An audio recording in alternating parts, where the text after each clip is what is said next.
Hola a todos, yo soy Agustín López Sosa y el día de hoy les voy a explicar la actividad individual PP3.2 de análisis nodal. Bueno, como pueden observar, este es el circuito eléctrico que vamos a analizar, en el cual contamos con una fuente ideal independiente, la cual es un elemento que proporciona una corriente que es completamente independiente de otros elementos. Contamos con una fuente ideal dependiente, la cual es un elemento que proporciona una cantidad de corriente que depende de otra corriente. Además, contamos con 4 resistencias, las cuales son elementos pasivos que provocan una restricción o resistencia al paso de la corriente. Como primer paso se identificó que el circuito eléctrico cuenta con un total de 4 nodos, por lo tanto se concluyó que se necesitan un total de 3 ecuaciones para poder encontrar el valor de las incógnitas solicitadas. Posteriormente se procedió a establecer la dirección de las corrientes y la polaridad de las resistencias, la cual será utilizada para poder hacer el análisis nodal del circuito. Ya identificada la dirección de las corrientes, tenemos que entender la teoría, la cual nos dice que la corriente que pasa por un elemento será igual al cociente del voltaje medido desde el terminal positivo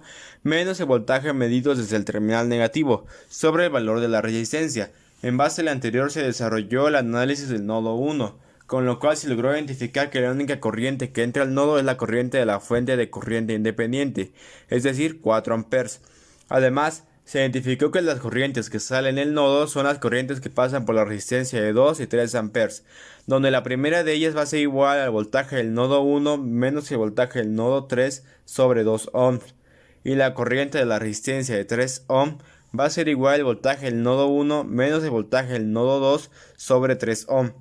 Con esto en mente se procedió a factorizar los términos semejantes y se obtuvo la primera ecuación que está en términos del voltaje del nodo 1, 2 y 3. Ya encontrada la ecuación 1 del sistema, se llevó a cabo el análisis del nodo 2, con lo cual se logró identificar que las corrientes que entran al nodo son las corrientes que pasan por la resistencia de 3 ohm y la corriente de la fuente dependiente de corriente, además de que la única corriente que sale del nodo es la corriente que pasa por la resistencia de 4 ohm. Con esto en mente, se identificó que la corriente que pasa por la resistencia de 4 ohm será igual al voltaje del nodo 2 menos el voltaje de la tierra, es decir, 0 volts sobre 4 ohms. Por lo que la corriente de la fuente dependiente de corriente será igual a la corriente de la resistencia de 4 ohm por 4, ya que esta corriente depende de la corriente antes mencionada. Por otro lado, se identificó que la corriente que pasa por la resistencia de 3 ohm será igual al voltaje del nodo 1 menos el voltaje del nodo 2 sobre 3 ohm. Con esto en mente se procedió a factorizar los términos semejantes y se obtuvo la segunda ecuación que está en términos de voltaje del nodo 1 y 2. Finalmente se procedió a desarrollar el análisis del nodo 3,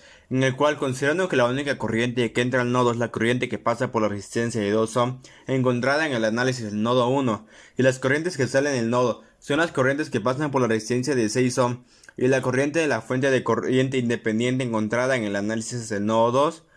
por lo que se procedió a establecer que la corriente que pasa por la resistencia de 6 ohms será igual al voltaje del nodo 3 menos el voltaje de la tierra, es decir, 0 volts sobre 6 ohms.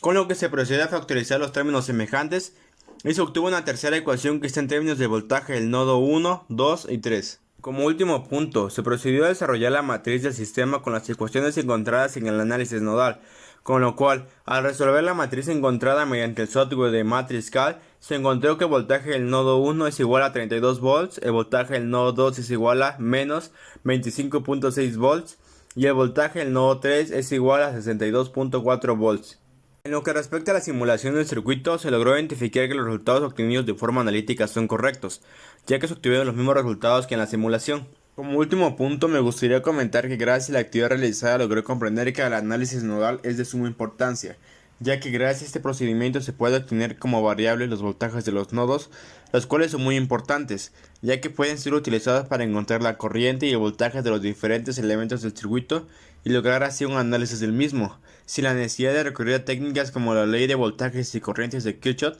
lo cual provocaría que nuestro procedimiento se prolongue.